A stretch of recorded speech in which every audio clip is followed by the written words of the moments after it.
नमस्कार, मी अभिषेक गावंडे आणि तुम्ही पाहताय क्रिएट्स ऑफ मराठी.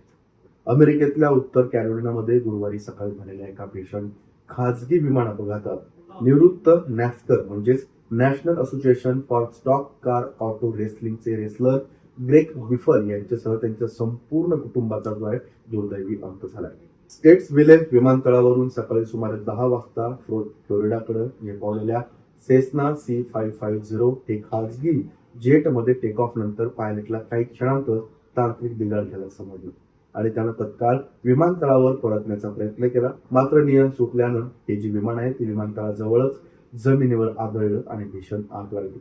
या अपघातात विमानातील सर्व 7 जणांचा जागीच मृत्यू झाला.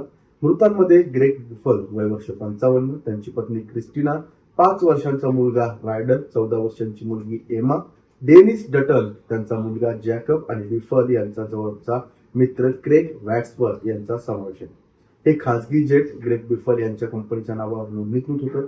मात्र अपघाताचं कारण अद्याप स्पष्ट झालेलं नाहीये आणि तपास सुरू आहे. या दुर्घटनेमुळे संपूर्ण रेसिंग जगतात शोककळा पसरली असून चाहत्यांनी बिफर कुटुंबाला श्रद्धांजली वाहिली आहे.